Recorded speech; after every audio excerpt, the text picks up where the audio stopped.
For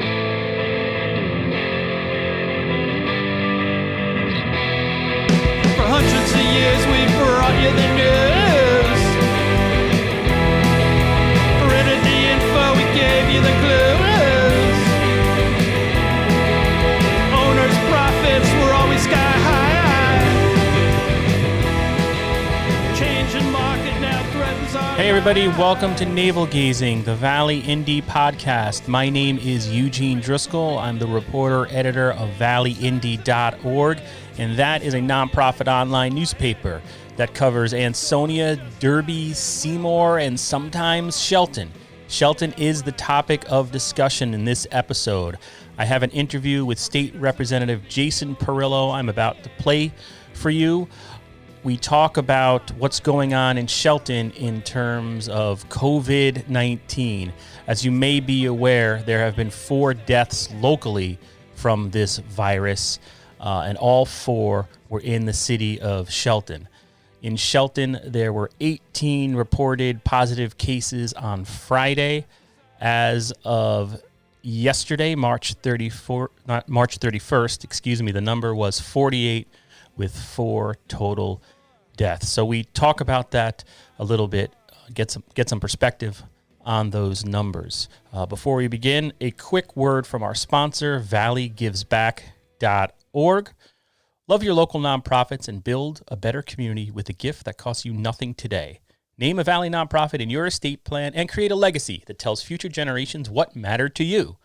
With a planned gift, you have the power to impact the Valley forever without affecting your current lifestyle. Your action will inspire others to make a difference in their own way. Remember the Valley. Ask your accountant, financial planner, or attorney about planned giving options. Plan now. Give later. Impact tomorrow. Learn more at valleygivesback.org. One more programming note before we turn it over to Mr. Perillo. Next podcast will be an interview with Sharon Closius of the Valley Community Foundation. And we're going to be talking about a new fund that was started probably 2 or 3 weeks ago among a bunch of nonprofits in the Valley. And it's a way you can give money to help the organizations that will be helping people in the next few weeks. So more on that in the next episode. Here's Jason Perillo. Joining me on the line, taking a few minutes on a Wednesday morning, is House Republican Whip, State House Representative Jason Perillo of Shelton. Representative Perillo, thank you so much for taking a few minutes this morning. I'm happy to do it, Eugene. Thanks very much for asking. So I just wanted to go over for a second, very quickly, numbers that you're aware of in terms of COVID-19 positive test results happening in the city of Shelton. On Friday, Shelton had 18 cases with 1 death. An elderly person had passed away.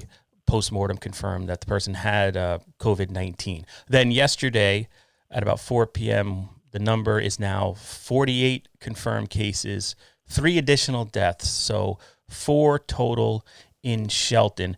And obviously right off the bat, condolences to the family, friends of the people who've passed away for this. This is passed away from this. This is obviously a horrible thing happening in our community. So, Jason, I just wanted to ask you if you have any additional information you can share with us as a state representative about what's behind the numbers in Shelton. What's happening there, if you will?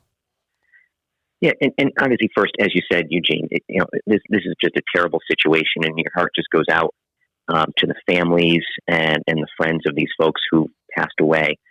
But of course, when you look at the numbers in Shelton and you look at the trends nationally and even at the state, it all starts to make sense, unfortunately. If you look at what types of situations where individuals tend to pass coronavirus from one individual to another, it's in places where people live close together. And then you take it a step further, and the ages at which people do tend to pass away, it's folks in their older years, 80 and above especially. And in Shelton, we do have a number of nursing homes. And what we're seeing so far is that much of the transmission is occurring in nursing homes, and also the deaths are occurring in nursing homes. And I've spoken with leadership of some of these nursing homes, and they are just working so hard to do everything that they can. They've implemented every sanitation measure you can take. Their staff is fantastic and working very hard. But things happen, and we've seen that. We've seen that here in Shelton with our nursing home community. And so of the 4 deaths in Shelton, do you know if all 4 were nursing home residents? And I should point out the Shelton Herald reported that the city of Shelton has 5 nursing homes within its borders. So were all those deaths in the nursing homes? I cannot answer that for sure, to be honest, because I don't want to say something and have it not be true. Sure. But I can comfortably say that most, if not all, are in nursing homes. And then in terms of, I'm sorry, go ahead. No, and that's, like I said, that's sort of consistent with the statewide trend as well. You watch the news and you hear about an individual in their 30s who passed away, and that's no offense to news guys, but that's in the news. A, because it's happening, and we should know that, but B, because it is a little bit unusual and sensational. As of the end of the day yesterday, there had been 1 death in Connecticut of somebody between the ages of 30 and 39. There have been 41 deaths of individuals over the age of 80. So it is that older population that is really just seeing the brunt of this. And in terms of the nursing homes in Shelton, there was talk yesterday on the state level, perhaps it was the day before, during one of the governor's daily press briefings, of possibly moving patients or residents of nursing homes who have tested positive to other locations to better isolate them. Because obviously what we've read nationally is that nursing homes people are vulnerable and it spreads so easily. So what's being done? I would imagine there's some type of race against time happening inside these nursing homes. Is there any is any of that happening? Are we planning to move residents of any kind? And what is the state doing? And you as a state rep, what is your role in all this? Yeah, well, there has been discussion of the possibility of doing that, moving folks who have tested positive together into one nursing home community.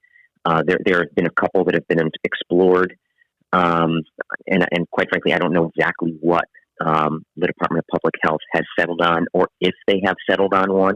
But I know those discussions have been ongoing. But again, to your point, this is a bit of a race against time.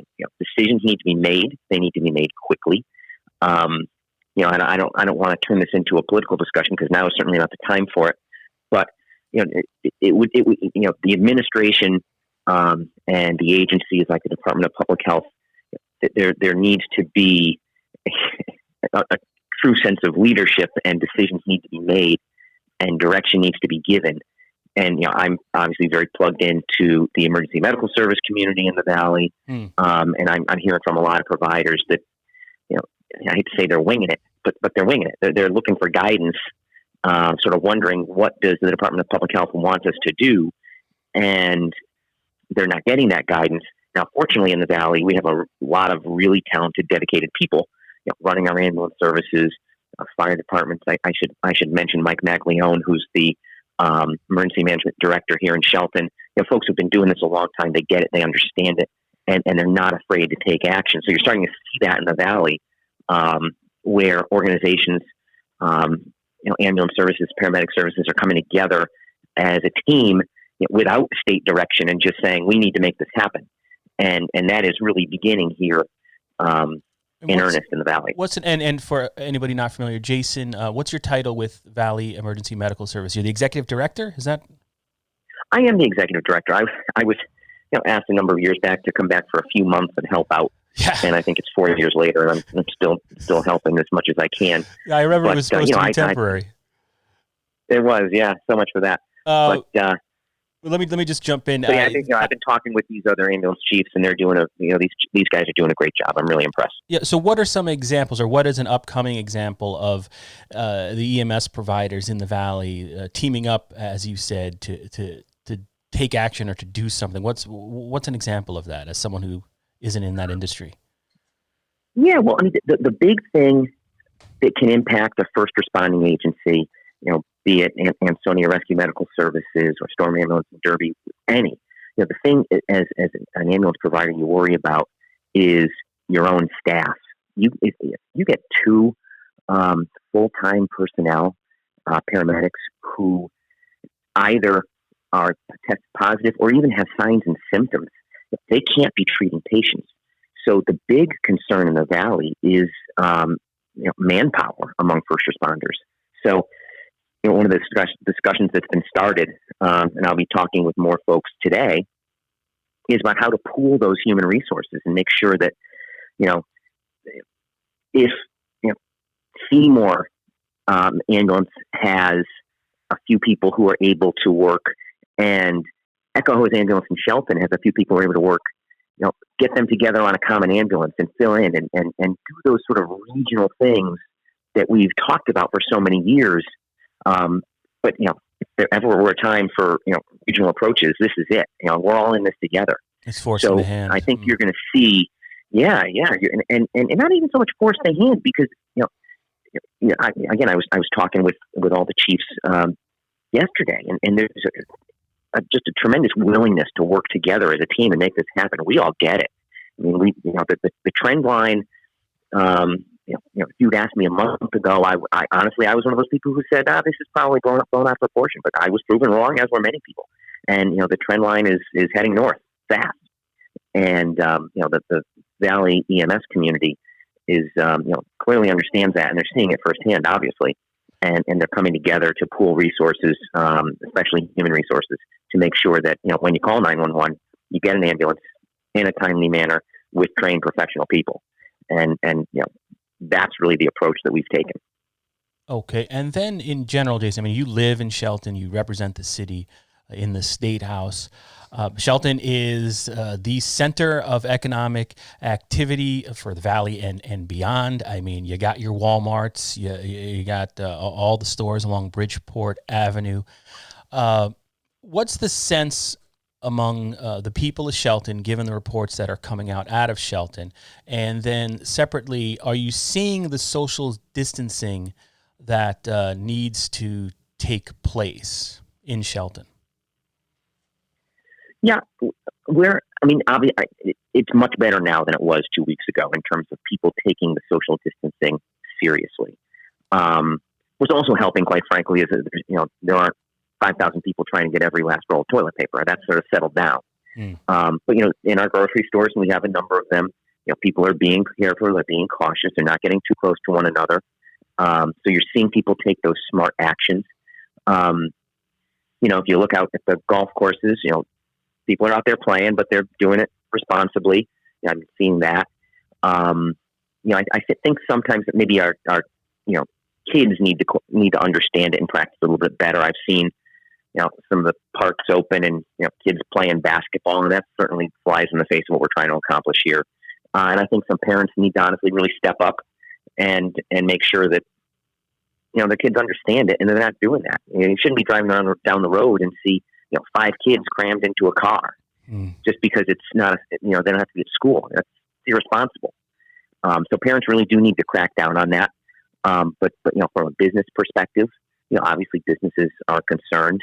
We've got a very active restaurant community here in Shelton, and it's kind of nice the community is sort of pulled together to try and help the restaurants. They've been, really active with takeout and delivery.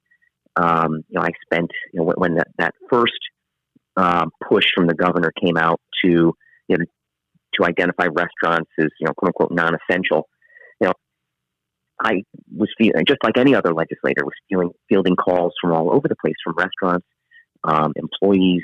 What am I going to do? And so, a lot of folks, you probably saw some of it. I know you're really plugged in on Facebook and social media. There was a big push in Shelton to encourage people to do takeout and do delivery, and that's been done responsibly. I see the restaurants are being real responsible in terms of keeping things clean and making sure there's social distancing and whatnot. So it's just good to see that. But I do think parents really need to take seriously and educate their kids that this isn't a vacation. This isn't a snowstorm. You've got to keep yourself apart from other people, because the longer we ignore that, the longer this is going to continue. Yeah, and just my last question, because I know you have a very busy morning, and thank you so much again for taking the time. But I've seen some comments on the Valley Indy Facebook page where there's been a switch from over the last few weeks. Well, this is media hype, to now some of the same people. Well, I can't say it's some of the same people, but now there seems to be some comments saying, well, the governor needs to do more. We need a quarantine. We need an order telling people to stay home. Where do you fall in terms of that? Do you think there's more coming in the next week or so? And it's a question that the reporters ask the governor every day, and he kind of says, well, so far so good. Stay safe, stay home. But do you think more measures are needed? And have you heard of anything coming? We're asking the same questions that the reporters are asking, that you're asking, and we don't know. And to the governor's credit, nobody's ever been here before. These are uncharted waters. Everybody's doing the best they can to make good decisions. I think that if there is an increase in the executive orders that come out of the governor's office, and that there is a stricter, I'll just use the word quarantine, whether it's the right word or not. If that happens, it will be because residents in the state have not practiced responsible social distancing and have not put into practice the recommendations and directives that have already come out. If everybody does what we've been told to do responsibly, I don't think there'll be a need to take things a step further and issue a full-blown quarantine, shelter-in-place type situation. That's not what we have now, and that's certainly not what we want if we can avoid it. But if we're there, it's because people just haven't done the right thing and they've been irresponsible. That's what I think. Okay. But I'm not the decision maker. And Representative Perillo, is there anything you wanted to add or something that I haven't asked that you want to bring up before we say goodbye? Yeah, just one thing, actually, now that you mention it. We always think about our first responders, our healthcare workers. I work in healthcare. My wife works in healthcare, so we get it. But it's easy to forget about the other folks who are out there working in grocery stores.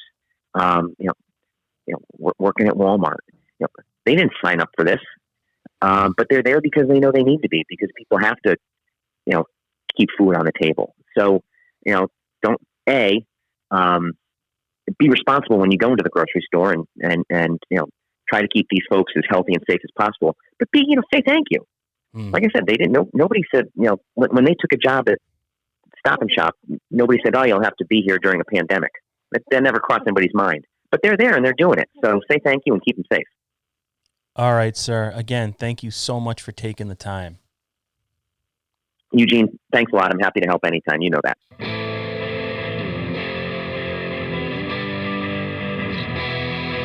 For hundreds of years we've brought you the news. For any info we gave you the clue.